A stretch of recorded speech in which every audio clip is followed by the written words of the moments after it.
I had thoughts. There were definitely thoughts of like, oh, it'd be really nice to not feel right now. It'd be really nice to just be able to numb out and not feel these feelings because I don't like these feelings. Today's guest is amazing comedian, author, just overall well-rounded, fun human, Laura Clery. But before we get started, I did want to give you quick little trigger warnings. Although most of the episode is filled with loads of jokes that you will laugh your ass off, it is important for me to mention these triggers just in case someone out there may be sensitive to these topics or to hearing the words or whatever it is. I wanted to care about your feelings and your mental health. So, again, we do not dive deep into these topics. You keep it very brief, but these topics are mentioned. So, quick trigger warnings when it comes to self-harm, alcohol and drug abuse, sobriety. I think I pretty much covered it. But yes, again, we do not speak of these topics in a large capacity.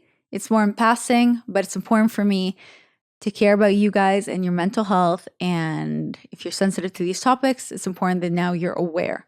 Hi everyone, I'm Val Benson and welcome to a brand new Almost Adulting, the largest self-love podcast and movement. You think I remember this by now since I say it every time.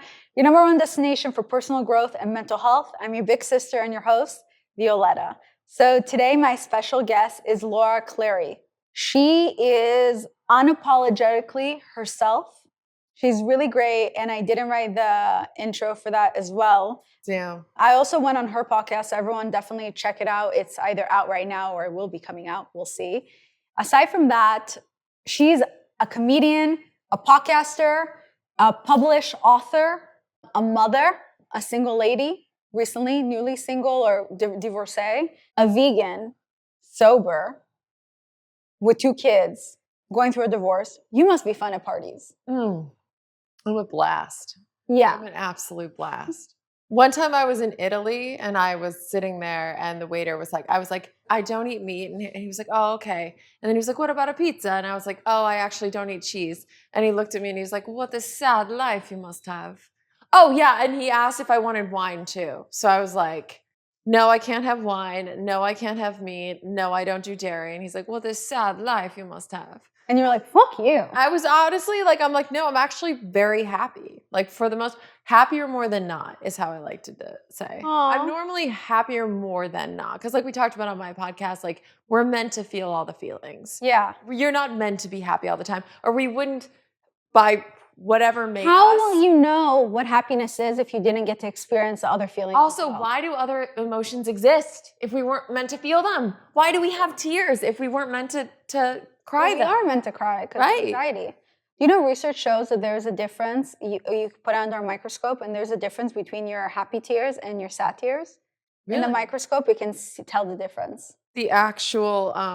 Because you release different hormones and endorphins and all that. Whoa. Pretty cool. That's pretty cool. Yeah. Okay, you guys. So my guest today, obviously, I love Laura. We go way back, and she's a comedian. She's a funny person. Sometimes when I have someone funny on the podcast, I like fucking around with them. So the reason I'm giving a disclaimer, because this is the world that we live in, and I have to give a disclaimer so no one will think I'm being serious. So I'm going to fuck around with her first before we dive into the mental health stuff, because I love when I have comedians on. So we will be doing something called sarcasm. Ooh. Sarcasm, sometimes, usually, is when you say things in a serious manner, but you're just kidding. I feel like I have to give disclaimers like that now. So I'm not going to be mean to her. I'm kidding. Now, hold up. Are you explaining to the audience what sarcasm is because you've gotten into trouble on past episodes? Like people have... No. Actually, never. Not with my listeners. Okay. But in case I have new listeners, my besties, they get it. They know you. They get me. They're your besties. But it's someone new, or now I'm trying to move into video. As you guys know, we are now on YouTube. So go on Almost Adulting YouTube channel. Yeah. So subscribe, bitch. And subscribe. Hit the like button. I didn't mean that you were a bitch. It was sarcasm. You're not a bitch? Yes. Okay.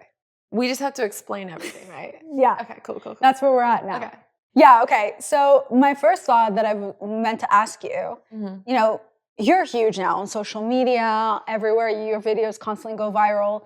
Is it a weird feeling to go out in public now and to constantly get recognized? Like people are like, oh my God, are you Violet Benson? Or did anyone ever tell you look just like Violet Benson? Dude, no one said that. But no, actually, people say that online. I've not gotten that in person. Oh, so no one ever approaches you in person. Have you ever gotten, you look like Laura Clery in person? I haven't. But I just Are we the only ones that think we look alike? Nobody else does. We used to look more alike. Really? I don't know what changed. Wait, really? Or maybe it really was in our heads. I feel like my hair's a little browner right now. I think we have a similar mouth. Like our mouth. We both have big eyes. We have big eyes. We both have like a slight overbite. No, but here, it's our mouths. Look at our mouth. We have similar mouths. That's crazy. Yes. But I've changed my veneers since. Wait, oh my God. So, and actually, mouths. Yes, our mouths. And actually, I got Invisalign. So like, look, I still have the attachments on because they're not done. I redid my veneers, and then my veneers were too forward, and right now I have to wear Invisalign to push them back. Girl, are you kidding me? So we're just out here changing our faces, and that's why we don't look as alike. But we both have big eyes. Our mouth still is somewhat similar, right? I don't know. Yeah, I think so. Maybe the way we speak. How do you talk? Well, I don't know. You're talking to me right now. Sometimes when I talk, only one side of my mouth moves, and I don't love that. Did you have that's like strokey?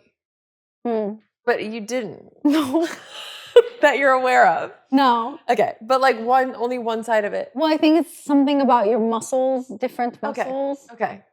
I like your voice. You have like a very, very subtle accent. It's so subtle, like, which is kind of amazing considering you moved here in 9th grade. Whatever. I bet you do get recognized though for Pamela Pumpkin. Yeah. Can you channel Pamela Pumpkin right now so people know what I'm talking about? Of course I can, y'all. Pamela Pumpkin she is me. I'm her. I'm a workout queen. I'm a vegan chef. I have a lot of fun, and I believe, you can work out in every aspect of your life. If you're cleaning your house, there's no reason you can't be working out while you do that. Okay? You gotta make sure that fitness comes first, okay? Fitness comes first before your friends, before your family, before God. You got to be doing squats, okay? Period. It's all about that ass. Yeah, I'm always like, hey guys, I'm Pamela Pumpkin, which I'm doing it wrong. So is she everything you're not that you wish she could be? It's funny, Pamela Pumpkin came to me in a dream, I'm not kidding, or like, I remember waking up maybe like 8 years ago with this idea of like this crazy Southern, high-strung, crazy Southern woman who had her own cooking show that she made her husband film on an iPhone. And the whole concept in my head was just that she would be cooking the food, teaching the audience how to cook, and then she'd be getting frustrated with her husband who wasn't getting the shots right. Yeah. So she'd just be like, and then you just spread the avocado. Roger, get the fucking shot right, you dumb dick. You fucking dick. And she was like really dirty. And like, I don't know if you swear on this or not. Yeah. She like called him a cunt all the time. Like I was really, really vulgar in the beginning. And then I like wanted to make money. So I realized I had to stop saying cunt so much and like become more brand friendly so I could get brand deals and like eat food and make a living doing this. Yeah. But essentially like, the idea was that she was just this really sweet Southern woman who would freak the fuck out at her husband who was filming, but I'd leave the outtakes in. So that was like the first bit of, that's how Pamela was created. Then I thought, wouldn't it be funny if she was like a Christian and did like a Christian themed workout? That's my favorite. So that's like her first workout was like a workout for the Lord, and it was like Christ cross, up, up, up to Jesus, circle, circle to the Lord, circle, circle to the Lord, circle, circle to the Lord, and to the Lord, and kick Satan, or no, punch the devil, kick the Satan, punch the devil, kick the Satan, and it was like this whole workout for the Lord. And it's so good. Dude, that shit, man. And like, first of all, I believe in a higher power, like, but I'm not religious, but I believe there's something, I just don't know what. So I'm not like atheist, right? I'm not making fun of like religious people at all. But it was so crazy because like, I'm not actually Christian, but this was the character who was Christian. Yeah. And dude, kids were doing it at Jesus camp. the like Jesus workout. I was getting all these videos from like Jesus camps around the fucking world of people doing Pamela Pumpkin's Kick Satan. She's just so funny. I love her. Is that your Christians loved it. Oh, thank God. That's what I'm saying. I thought they were going to be super offended, and instead they're doing it at Jesus camp. I love that character. Is that your most known character, or do you have another one? So I would say like the Helen Horbath one, who was, okay, you know that one. She's the like trying to flirt, square face Snapchat filter. Oh my God, yes. I loved that? her. So she's the one that like actually blew me up. So basically like I was on Snapchat one day like years ago again, and like there was this like square faced filter. It was just like this funny filter that made your face square. And it was just like, oh, this is funny. And I just felt compelled to go up to my then husband and like say a disgusting pickup line to him with this square face filter. I was like, my battery's just died. Can I borrow your dick? I think that's what I said to him. And he was just like, that's really disgusting. He's British. And like, yeah. And then I just like kept saying gross pickup lines to him with this square face filter. And I was like, dude, this is really making me laugh. Like, let me just post it. Why not? And I thought it was going to bomb. Like, it was just something, it was literally me with a square face saying gross pickup lines to my husband. Like, and I posted it and like people went crazy for it. And so I was like, well, I guess I'll do another one. And I called it Me Trying to Flirt. And I did another one, and then people went crazy for it, women especially. And I have theories. I think it's because like for so long, like you have like Quagmire from Family Guy, like the male pervert who's sex obsessed, but you never really see like female perverts so much. And so I felt like maybe women liked that there was like this gross like because it's the things we say in our group chat and our inner thoughts. Yeah. So it's fun. Yeah, you're right. And it's rare. Like you don't see a lot of like female characters that are like sex obsessed and pervy. On SNL, I think there were a few, but no, you're right. Like on the internet, and like the chick from Sex and the City, like she was kind of, but that was more realistic. Like she was more confident about it. Totally. It's funnier when you're just constantly getting rejected or shut down. I love that character, and then Pamela Pumpkin, and then I remember it was a lot of silly sexual jokes, but then you had kids and you like completely rebranded. I thought that was really cool too. Yes. I remember that. I was like, wow. I remember like I actually got someone, Facebook picked up or bought a pilot from Pamela Pumpkin, and I was like, oh my God, like this was like a big budget pilot. Like she's gonna have her own show. Like this is huge. And I wanted it to be like, have like a Borat vibe where basically Pamela interviews like real people, and it's that I've always wanted to do stuff like that. That's fun. Yeah. And so shot it, loved it. I wrote it. It was so offensive in so many ways. They didn't pick it up, and I was devastated. And then I like found out I was pregnant, and like I was like, oh my God, like what am I going to do? And then I just was like, looked down on my belly, and I'm like peeing myself because the baby's like pushing on my bladder, and I'm like, that's funny. Like peeing yourself is funny. So I just started writing about like what I was experiencing as a pregnant woman. And that kind of blew me up even more because it was like so relatable, so much more relatable than Pamela Pumpkin, who's this like out there fictional character, just like writing about being a woman, having a baby. And like, so that I feel like I just sort of rebranded and honestly just wrote what was going on in my life. I love that. It's always cool and inspiring. There's certain women, I would say, that I've met from years ago from social media that always inspire me, especially other funny women, that you're able to always be creative, always able to rebrand yourself, and that's why you're still around, and that's why people still check out your stuff. So it's always inspiring for me to see that. I think it's really cool. Thank you. Yeah, it's you kind of have to, right? You just but not everyone can, and it always I think shows on someone's talent. I think you're very talented. Thank you. So I mean, I have to say because it's my show and I'm the host. Sure, it's like part of my thing where I'm like nice to whoever I interview. Tell everyone they're talented. Yeah. Well, different compliments, just so people think that was sarcasm. You're smart. Okay, I want to ask you some quick fireball questions. So, what's something that drives you insane? Not getting enough sleep.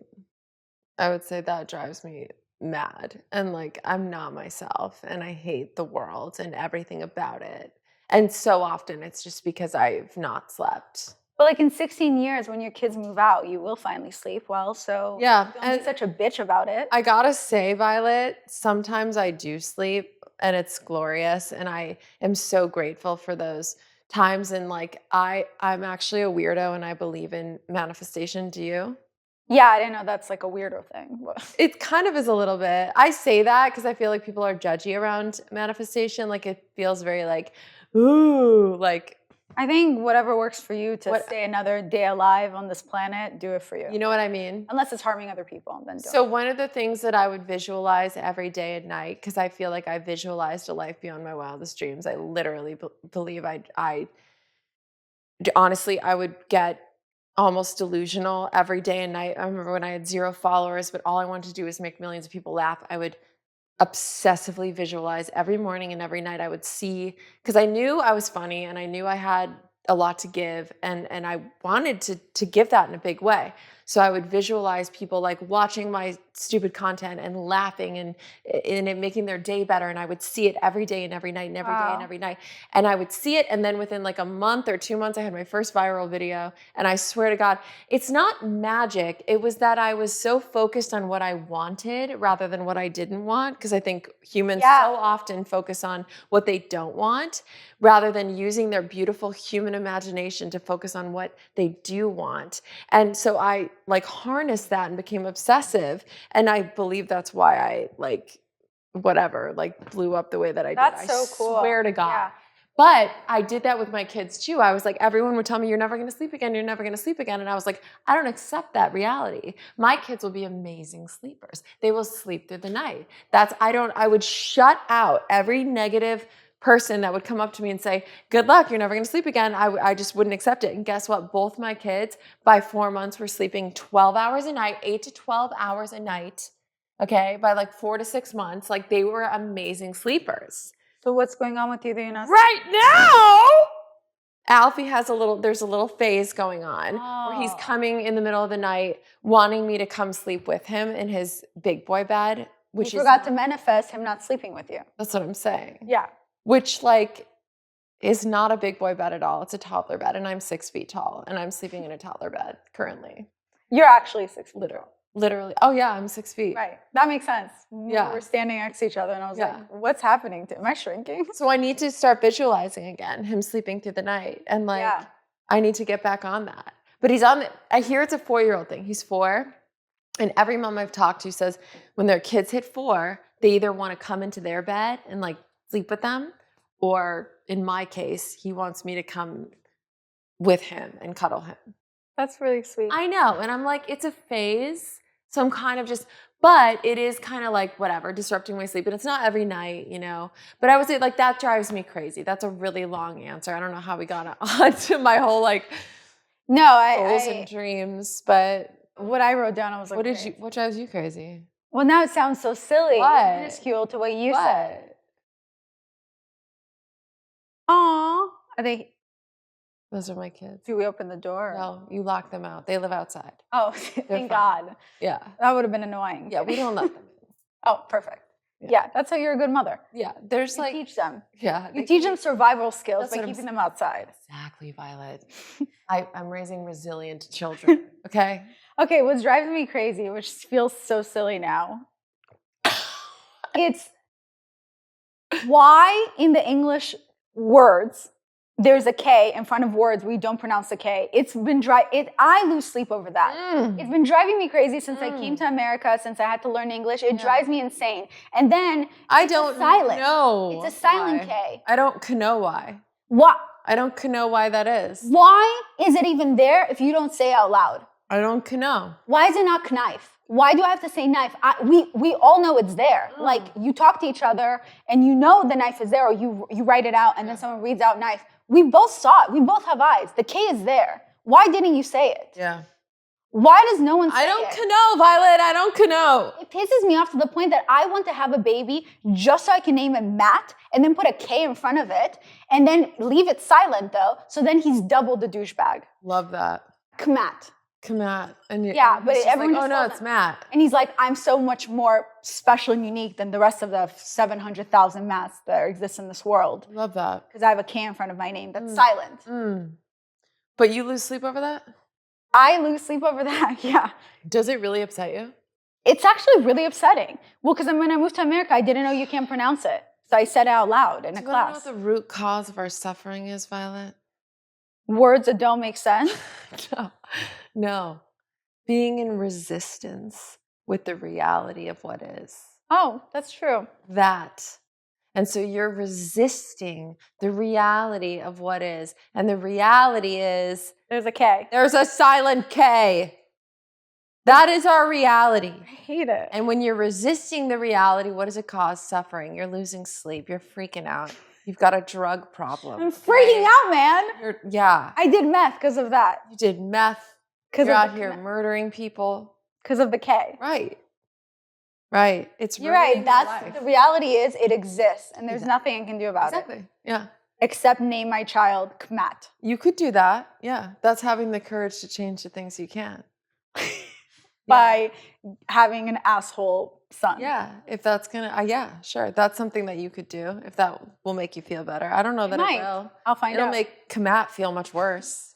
I'll tell you that right now. Yeah. You're setting him up for failure. Yeah. But if you feel good about it, I don't know. Or I name him Ken, and then there's just 2 Ks though, but people only call him Ken. Okay. That's another option. Or maybe don't have kids if this is where you know? That's also an option. Yeah. Something to consider. What's something that you would say this should make sense for you as an adult, but doesn't? Something that should make sense for me, but does not? As an adult. Like as an adult, it should make sense to you. You should understand it, but you just don't get Honestly, I'm going to say like taxes. Period. I agree. Oh, because I'm an accountant? Well, yeah, but I don't understand it. It's all very confusing. Do you pretend like you do? Yeah. When other people talk about the tax, you're like, you can get a tax break. Did you take that? And you're like, yeah. As an ex-accountant, could you always suss out when people have no idea and they're pretending like they do? Okay. I just don't say anything. Yeah. Yeah. I'm like.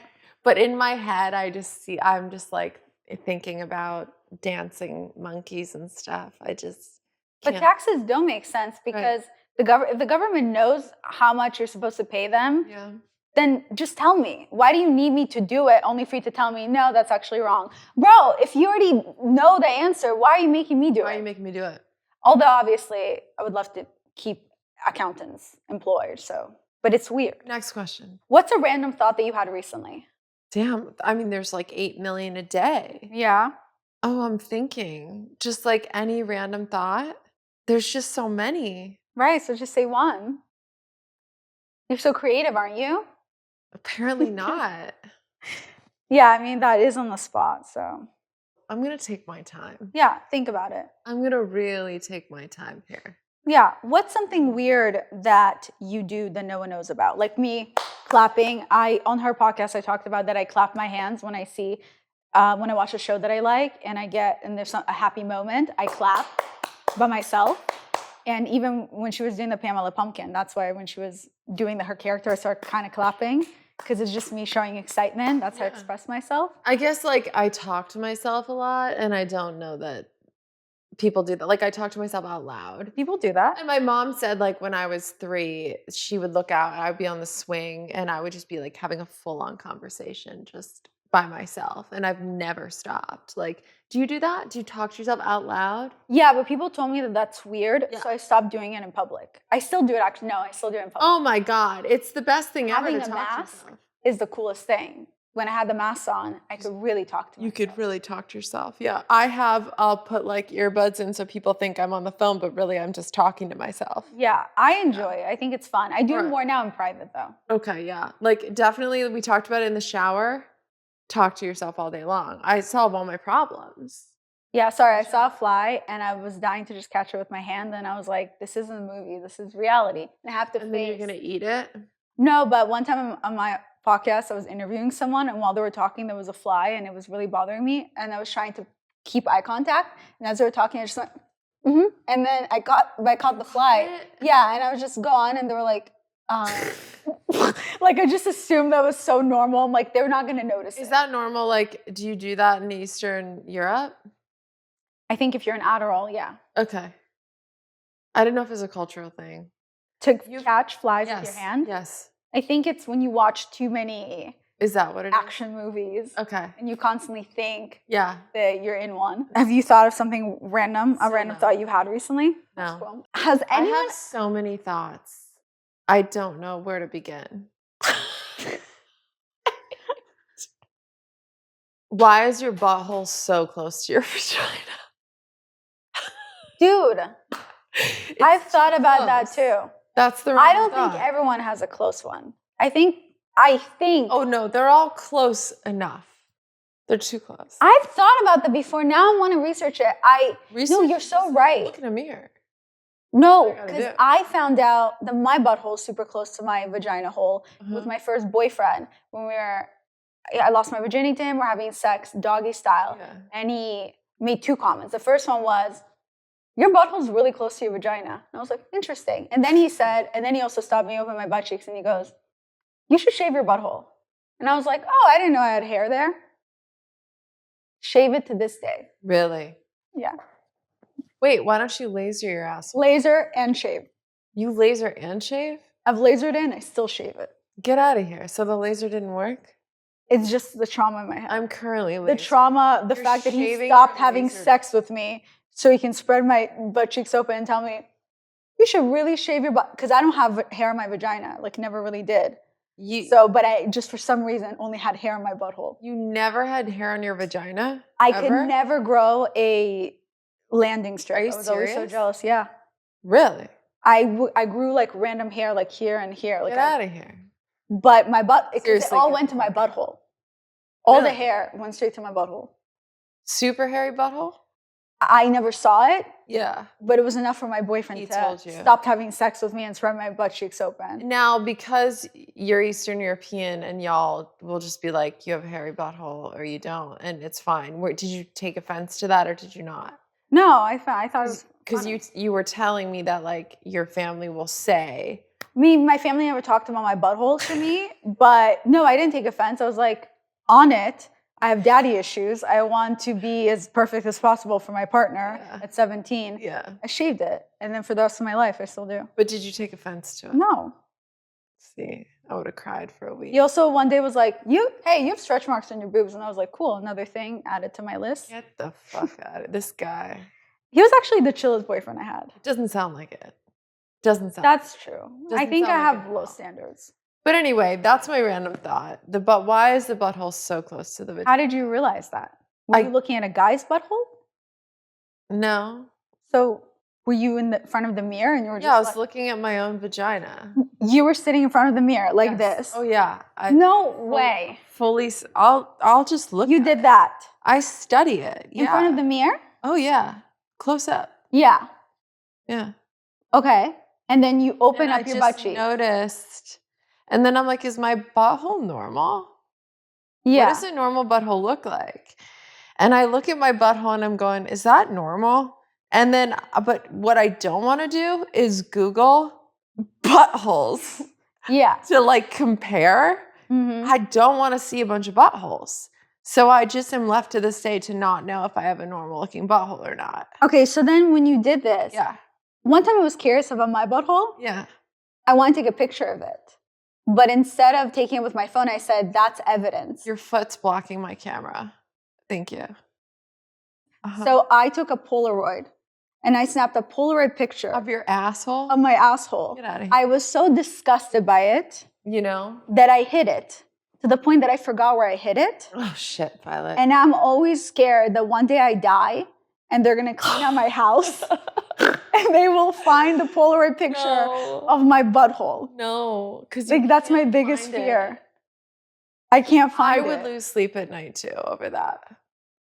But great, new fear unlocked. How are they gonna know it's your butthole? Right. How are they gonna know? I wasn't sure if it's supposed to be that ugly, so I took 2 more Polaroid pictures actually. No. 3 all over the house somewhere. So they're gonna be like, that's weird. But then they're gonna find 2 more Polaroid pictures, and then it's like either I collect Polaroid pictures or buttholes, or it's mine. It's the same exact asshole in it. They're gonna know. They're definitely gonna know. I thought with the 1 Polaroid it could have been anyone's, but if there's 3, they'll know. They'll know. And it's 100% your butthole. And your child's going to find that one day. Whoa, oh my Your God. child's going to find your butthole. I forget the knife. Yeah. It's the butthole. Yeah. Butthole. Anyway, What's your biggest fear? that was my random thought. I love it. What's your biggest fear? Realistically, I would probably still say death. Like, I haven't fully come to terms with that. But like, are we being funny? Or like, did I just bring the house down?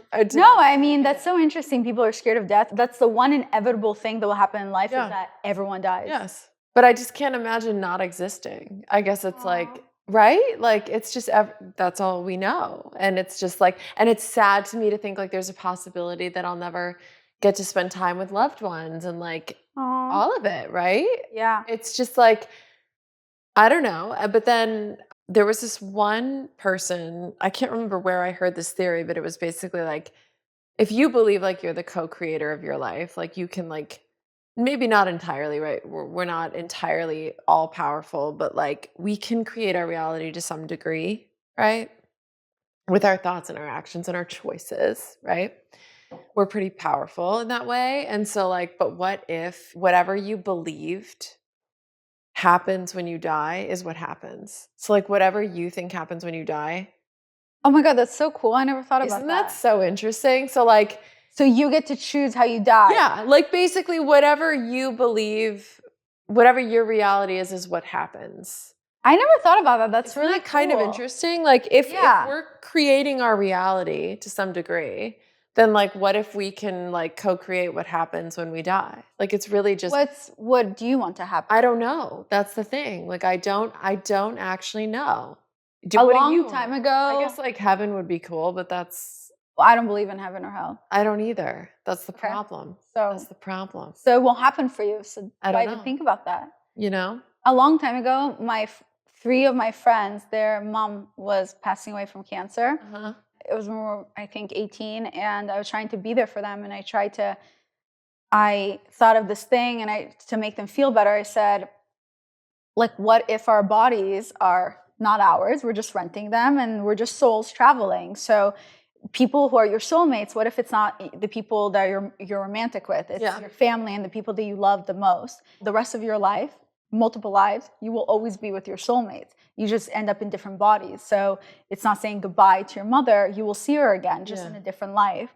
Because that's something that helped me get through when my grandma passed away. And I thought that would like help make them feel better with their mother. Obviously, we say a lot of things to ourselves in order to get through another day. Yeah. And I'm sure it can be bullshit and all that, but you need things like that to help you get up in the morning sometimes, you know? 100%. Or life would be really sad and depressing. It really would. If you were too realistic. Totally. That's why it's like called faith or belief. Like you don't have to actually know for certain. Yeah. Like if we were meant to know what God was, like we would all know, we'd all be on the same page, but we'd all know, but we don't. We don't. And everyone's got a different idea of what it is or if God exists or not, or what happens when you die or what doesn't. Like it's just a belief, and you can choose whatever that belief is, whatever's gonna give you peace. And people need a purpose attached to themselves, and a lot of people who make fun of people who believe in manifesting or believe in God or whatever it is, or religion, whatever it is,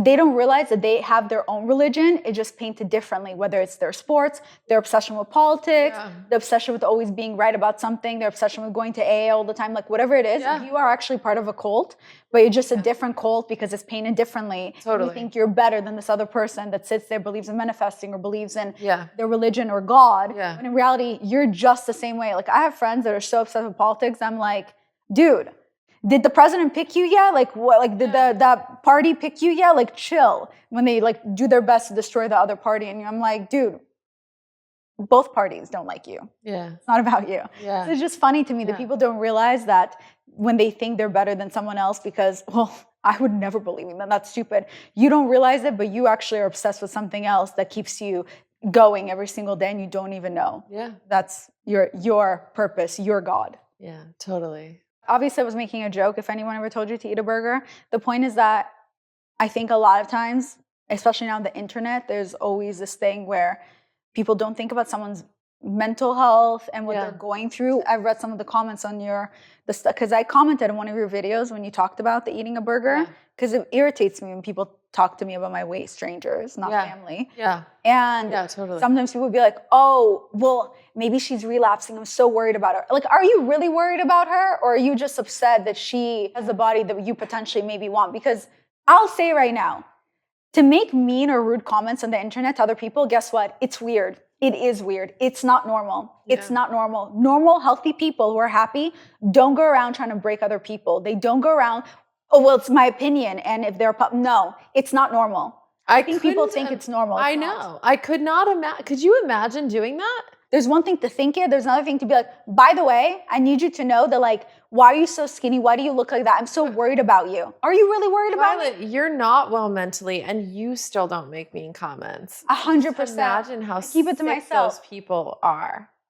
Thank you. You're welcome. Literally. Yeah. I'm losing my shit, okay? I'm not well mentally. I still don't troll people. How did it affect don't. you?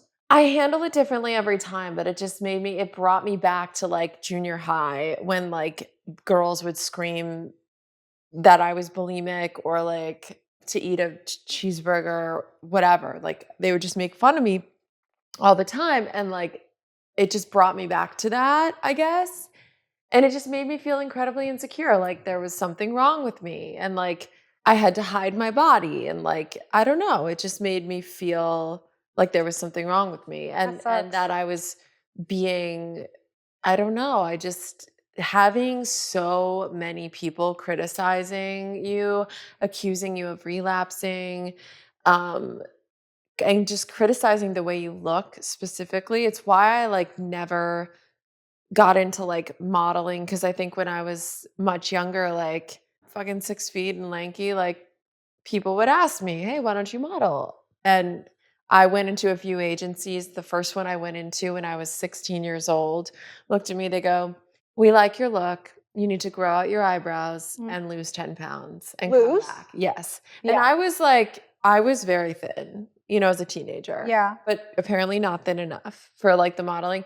And okay, my eyebrows admittedly were too thin. They were like the pencil. You remember the pencil? Yeah.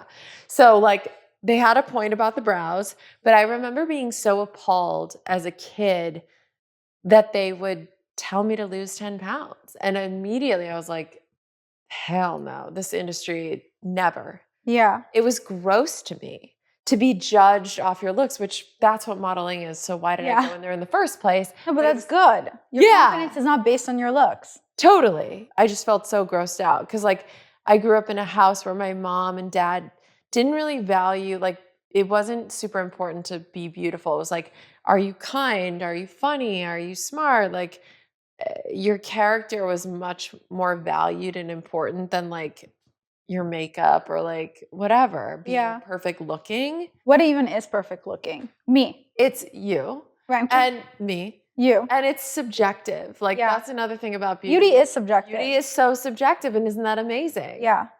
Isn't it? It is amazing. I don't think people realize that, but I think it's important to not base your confidence on looks because then you'll always be insecure because there's always someone out there that's going to find you unattractive or you're getting fucking old. Like you're going to get old and wrinkly. And like if everything is about your looks, like you're fucking doomed, dude. I'm confident normally because I don't base my confidence on my looks. I base solely, right? My work. Well, no, literally my confidence doesn't come from that because I genuinely think everyone's prettier than me. Because I always come off as overly confident or sometimes I make jokes, come off arrogant, but they're just jokes. I genuinely think everyone's so good at doing their makeup, I don't know how to do it. Everyone's so beautiful naturally. Everyone takes such good photos, I don't know how to do it. But like, it doesn't make me insecure. It's more thoughts that I already know. And I just go on with my day. And then I always think all the guys like me. Not because of my looks, because I'm funny. So if I ever found someone funnier than me, that would make me insecure. Luckily, I'm sitting in a room with someone less funny than me, so I'm fine. Sure. So you feel, thank God. Feel good about yourself. It would make me feel so bad about myself. Luckily, you were the only person I could get on my podcast today. You're welcome. Like I had like a list. Yeah. It was like 70 people. None of them. Called all of them. Yeah. They all changed their number. So here ghosted me. Yeah. You answered. Yeah, I did. You're like, I have nothing else going on. I have nothing going on, dude. It was cool. Literally. Thank you for coming. You're so welcome. You're so welcome. This is so good. I don't regret it at all. Thank God. Yeah. That's so funny you said that because like I was also and am like the funny girl. And so like if someone's pretty or whatever, but if they're funnier, ooh.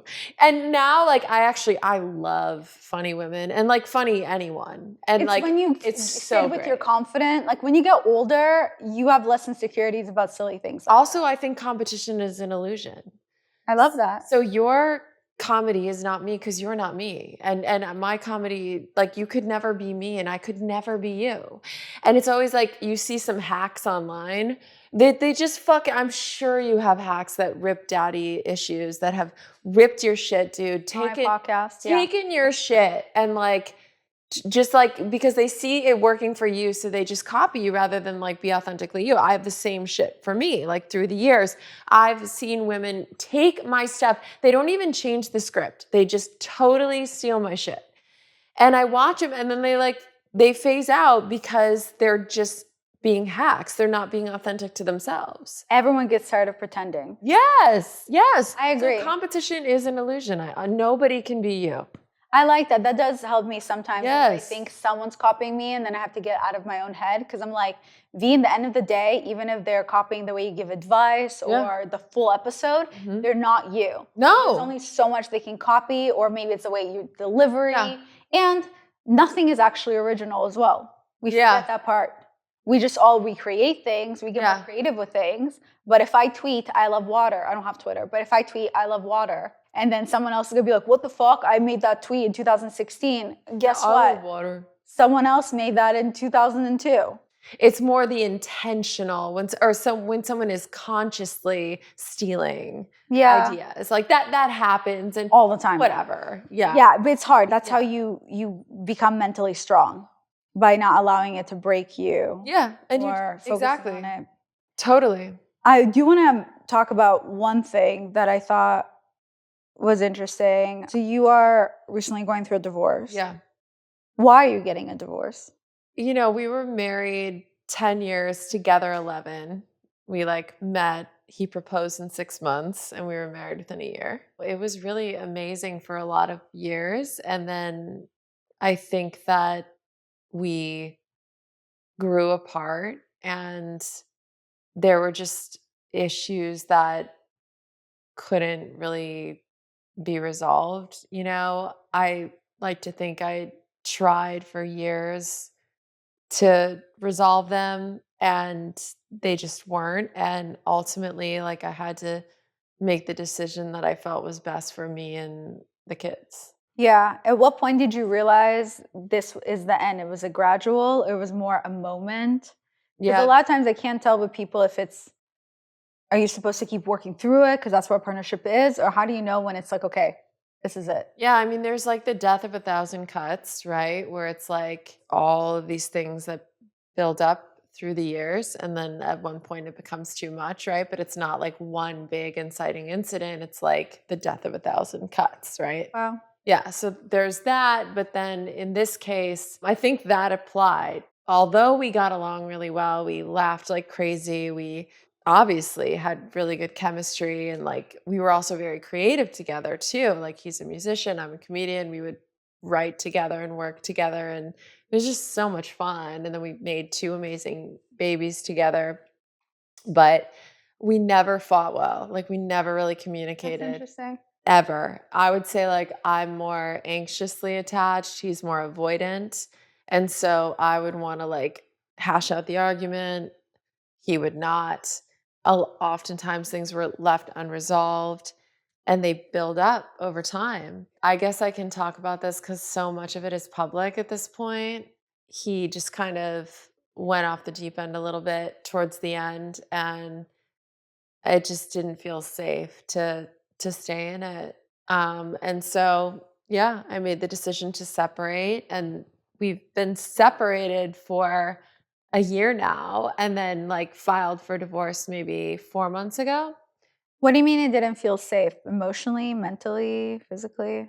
I think all of the above. At one point, I remember when you guys were going through the separation, because it was so public, especially I think it's very hard for you guys' job was to share your life. Yeah. And then you guys continue to share the separation, which can be also take a toll on people's mental health, your own. And at one point, I remember he started, your ex-partner started sharing videos where he was talking about thinking of taking his own life, which is a very serious thing Yeah. to talk about. How did that affect your well-being, you know, as a mother Mhm. for your children, as his partner slash ex-partner, and also publicly Yeah. knowing that he's saying those things, and then people are going to look at you and then blame you for it? Like, what were you going through feeling? It was really shocking because that happened. There was an incident that happened, and I had confronted him about it, and he had said that he was going to unalive himself. Do you like how like that's the new Yeah, I know. that's like what people say, like if you say the other thing it I don't know, gets banned or something? Whatever. So that happened. I called the police, like they came, it was a whole thing. Then I wake up the next morning to like all these phone calls and texts of people saying, "Are you okay? Are you okay?" And I'm like, what's going on?" And then I go on fucking Instagram or YouTube and there's a video saying like I was gonna kill myself, basically. Like he had publicized it and I just didn't know. Like I just didn't, it was just all so much. And then now I've got like hundreds of thousands, if not millions, of like people knowing. And I just felt like a little blindsided there. And then things were just really not good with us at all. And I told him that I wanted to separate. And then he understood. Literally the next morning, I wake up to more phone calls. "Are you okay? Are you okay? What's going on?" And then I look on YouTube and there's a video titled, "I separated from my wife."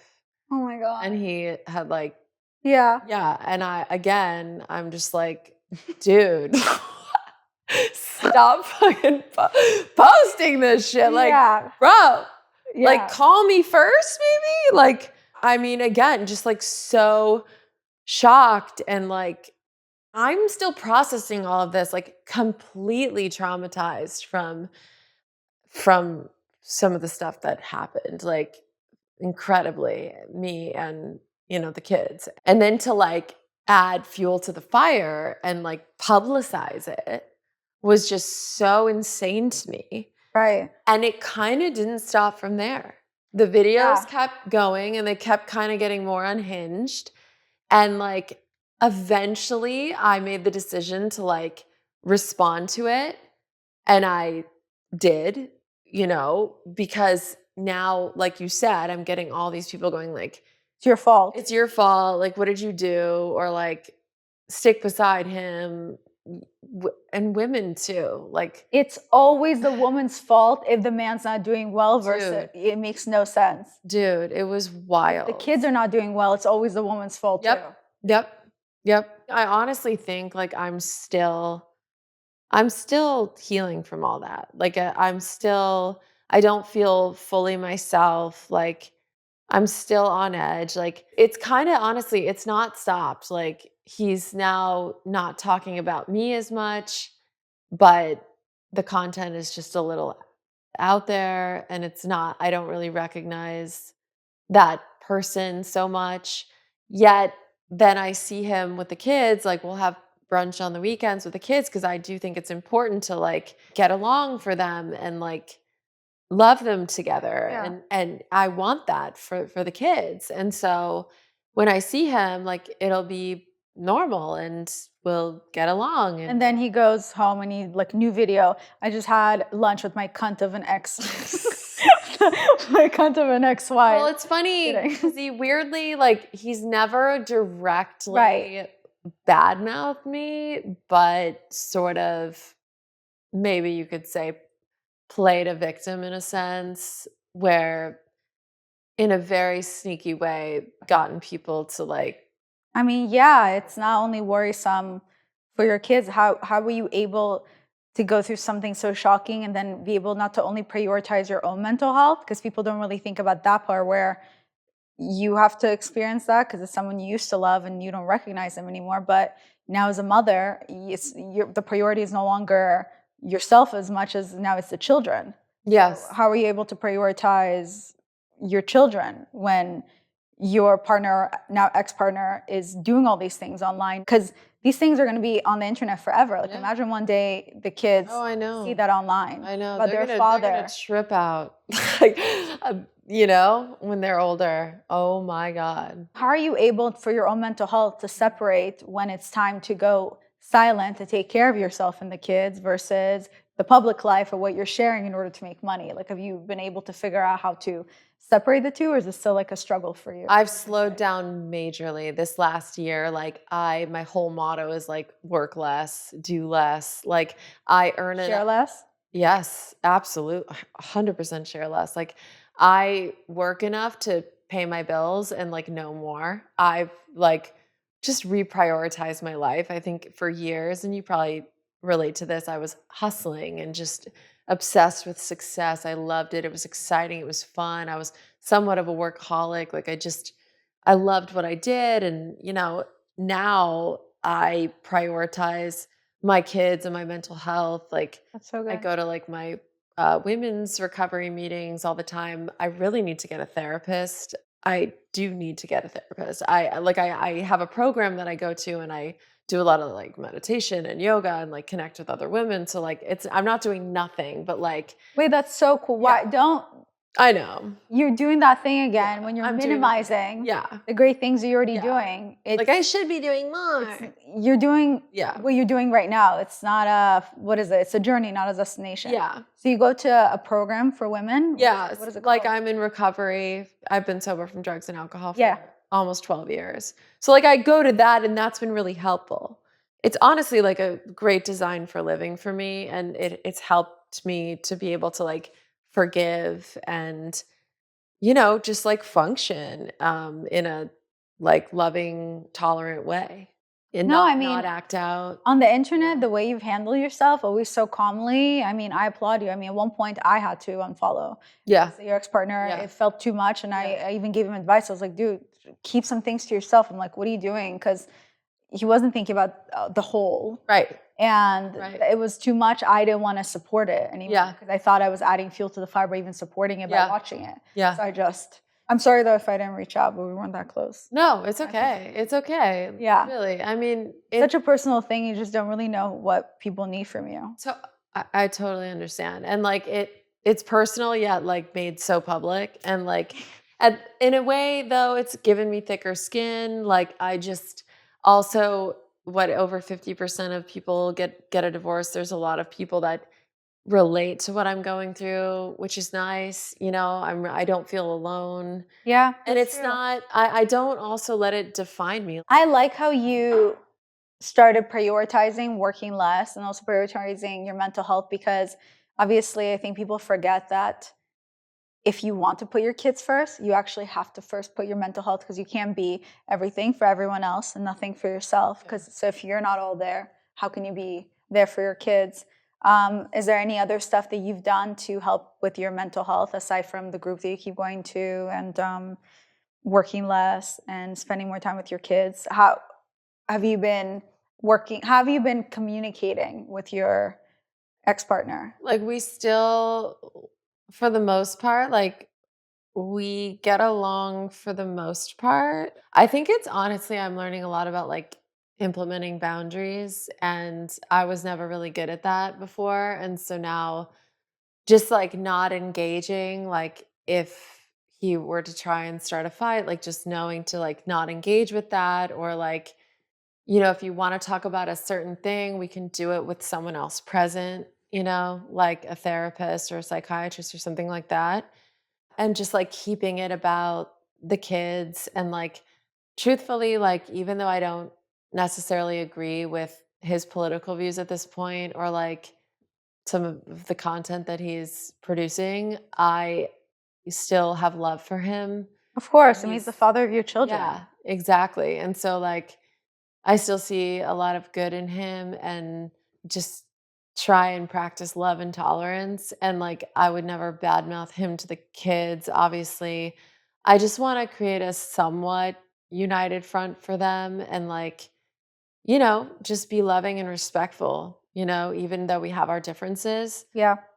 Honestly, he lives a mile down the road. Like he sees them on the weekends and one day during the week, and like they live with me. which works right now, and that could change later on. Like, we're open to it, but I don't know. He says he wants what's best for me, and I want what's best for him, and Yeah.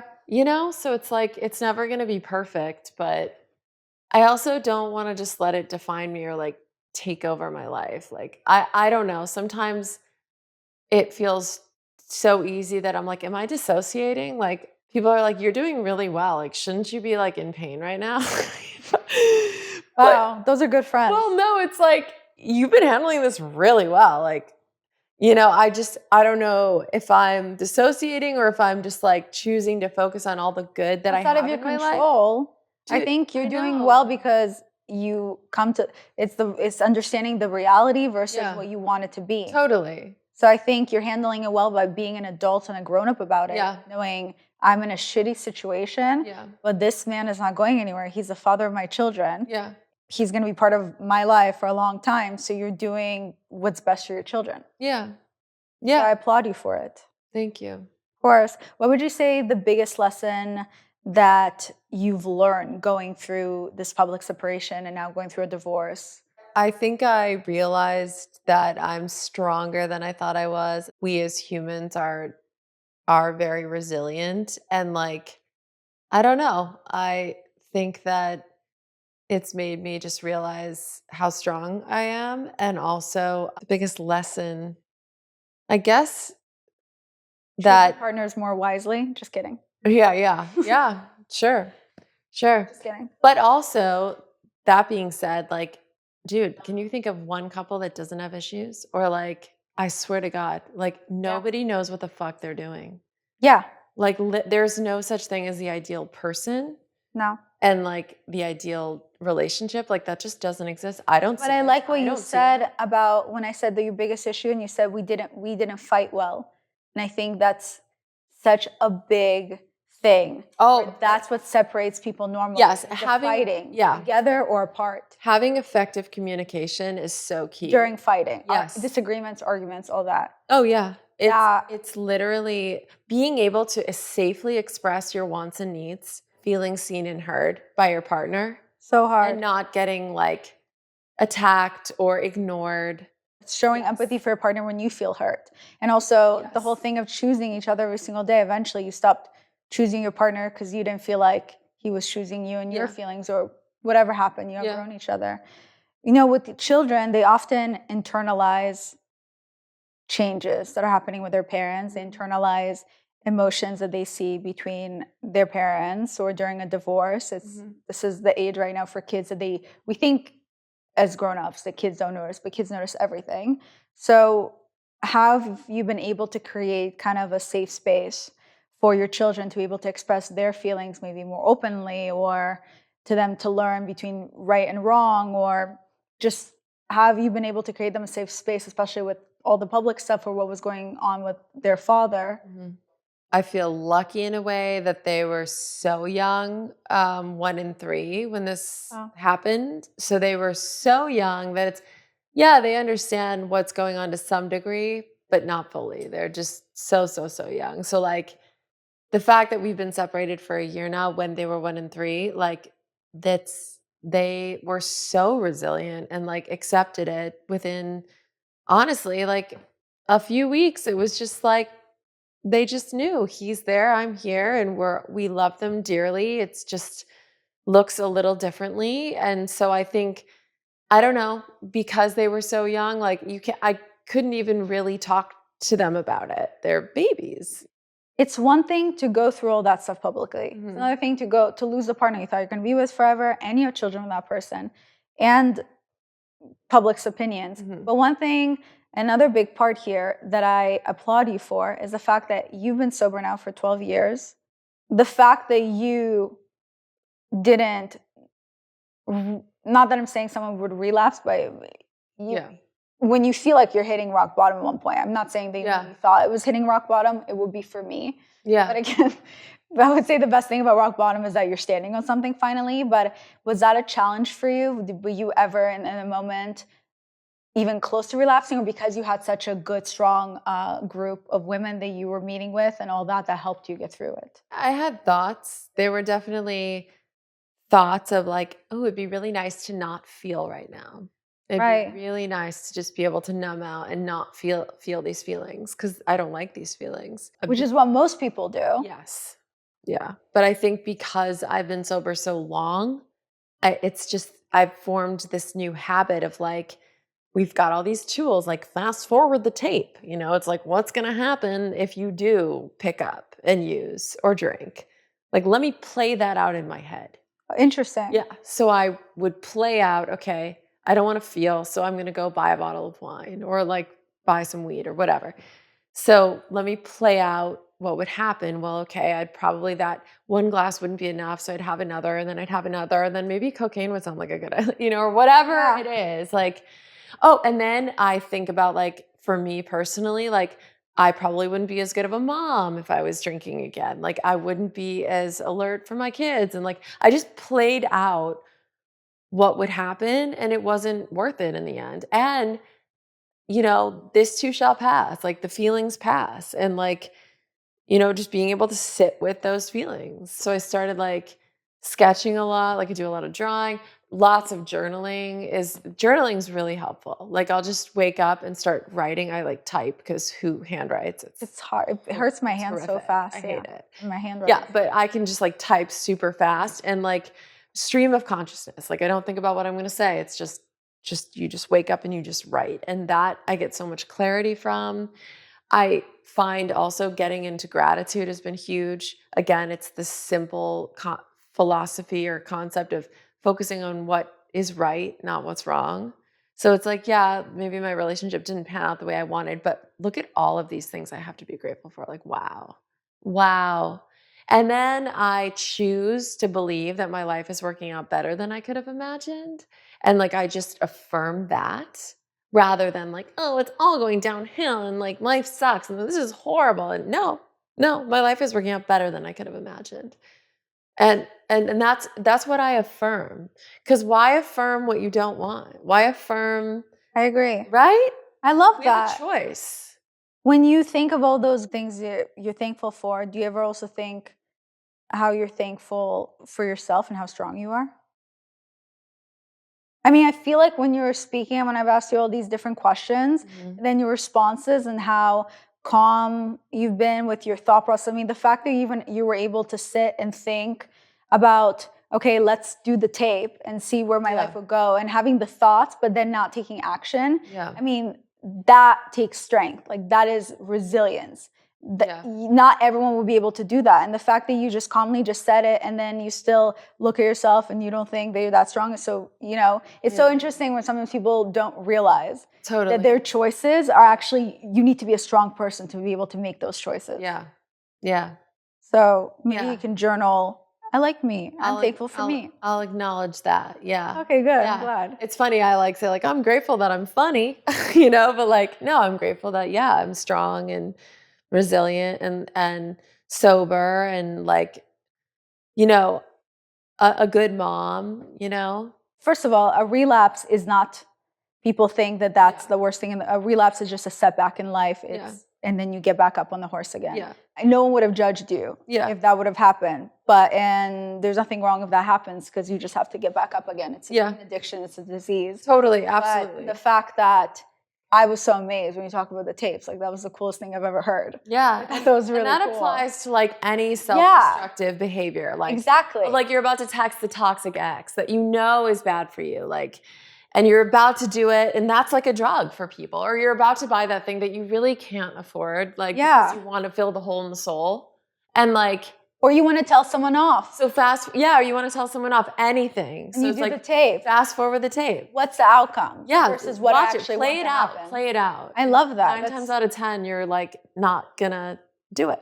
I love. And then like if you're strong enough. Yeah. And then like the other day, I felt like incredibly defeated. Incredibly. Like just, I think I didn't sleep well, and like I was just overwhelmed with like being a mom and like going through a divorce and scared about my career, just everything. You know, it's like you start catastrophizing almost, right? One fear leads into another, to another, to another. My instinct wasn't to get high. It was like, let me drive to yoga and call my sponsor on the way and tell her how shitty and defeated I feel. And like, she gave me some practical tips. And I think with that being said, it's like, we can't do this thing alone. Like, I think having good friends and people that you can call to say like, I'm not okay today. Or, you know, even my mom, she's the person I call to, and I'll just scream and rant and like cry to her because she's just there to listen and she doesn't judge, you know? So I think like finding that support is probably the most helpful thing. Like, we're not meant to do this alone, you know? It's so true. Yeah. It took me years to also realize that you tried to be strong for so long, and then you're like, who am I being strong for? I'm actually being so weak by keeping things to myself, because no one around you expects you to be strong at all times. So you're just pretending, and then no one's asking you if you're okay because you're constantly pretending that you're okay. I think for the longest time, I always thought I could do things on my own, and it took me a long time to realize that you need people, you know? And I remember one time my mom called me and she was so sweet. She was just like, Violetta, when you have children, you'll understand, but when you hurt, I hurt. I don't even need to be next to you, but when you don't call me, I look at my father, Elia, and I'm like, she's not doing well. Something's wrong with her, and it hurts me. Yeah. So if you need to cry, just call me. Cry, please, because it hurts me more when you don't call me. And I was like, it's so sweet, you know? I love that. I always think about that. It's the sweetest thing. When I ever need... It takes me a lot to want to open up, but when I need finally someone to talk to or just to cry it out, and I finally just give in, and I call my mom, they're never going to judge you. No. And you feel so much better afterwards. Very lucky that we can do that. We're very lucky. And now you're going to be the best mother ever because you had an example, a good example. That's one thing. I know my kids will feel safe and loved and supported. Do you have any advice? If you can think of one, like the best advice you've ever gotten, or some advice you heard recently that you just want to, I think obviously everything I've said on your podcast has been so amazing. Everything. But something I haven't said. Yeah. Like, I would say my favorite, I'm not like traditionally religious, but my favorite prayer that like I go to all the time is the Serenity Prayer. Honestly, that I feel like, grant me the serenity to accept the things I cannot change, have the courage to change the things I can, and the wisdom to know the difference. Honestly, that I like come back to that all the time. That's a religious thing? Well, not necessarily. Maybe it's not. It's God grant me the serenity. I'm not actually sure where that prayer came from. I didn't even know that was a prayer. I have it in my phone, but like I never knew it was a prayer. Don't you love it? Like, literally, like, if I'm gonna give advice, it's literally that. Accepting is the answer to so many of our problems. Accepting the reality of where you're at is actually... That's it. But then some things, right, you can change. Yeah. And that's courage. And courage is not having fear. It's the ability to walk through it. And so it's like it's not having fear. It's doing it anyway, even if you're scared. And if that means leaving something that feels abusive to you or, you know, makes you feel unsafe, like having the courage to do that. You know, and then accepting your reality. And like those two things, I just come back to that all the time. You know, and if I can't change it, then let me have the courage to change the things I can and you know, and that wisdom to know the difference. Like literally like that. I mean, that's my like generic cliche advice. I love that. Where can people find you? Anywhere, just type in my name at Laura Clery, LauraClery, TikTok, YouTube, Instagram, honestly, where else? Like, that's kind of it. And your podcast? Oh, yeah, duh. Spotify. Spotify is my main. Is that you? The name of your podcast, and then the days you have it. Oh my God, I suck. Boo. Laura fucking sucks. Loser. Sucks. She's a loser. My podcast is called Idiot, and you can download it. There's new episodes every Thursday. Wait, shut up. Wait, I'm laughing right now because I just realized on her podcast, we were ending it, and she goes, wait, hold on. You used to have another name for a podcast. And I said, yeah, I used to be too tired to be crazy. But I realized I don't like the words, and I don't like the word crazy for my listeners to say that. And I just didn't even realize that when I said that, not thinking about the fact that I'm on a podcast called Idiot. Where I'm like, I don't want my listeners to be calling themselves bad words. Yeah. It matters. Words matter. Yeah. And then I didn't think about it right now. And then right now she's like, yeah, so my podcast Idiots. And I'm like, not me. Literally called Idiot. Calling out her. But it's all right. No, because it's just me. It's idiot. It's not plural. Yeah. And it's self-deprecating. And honestly, it was the title of my book. So like, I just thought it was No, my bad. But I don't know how to read the room. But I do hear you though, and words do matter, you know? But not for her podcast. But not for my that podcast. one is So- like fine. So it's called Idiot, and you can download it. Well, I mean, stream it on Spotify, wherever YouTube. the fuck podcasts are. YouTube. It comes out once a week. Yeah. Every Thursday. every Thursday. So does my podcast. Are you serious? You can listen to both of them on Thursday. Perfect. That's So so cool. hers already came out. So check me out on Idiot with Laura Clery, or hers is coming out. So I'll let you know when it comes out. But in the meantime, you guys can follow her. I'm going to add everything in the description of the socials. Follow her if you have any questions, if you want to relate, whether it's about being sober, about being vegan, going through a divorce, whatever, and having children. There's life after that. She's amazing. She's also hilarious. You guys have to check out Pamela Pumpkin. Yeah, and check out the interview. Anyway, you guys, I love you. Hope you enjoyed this interview, and I'll see you next week. Bye.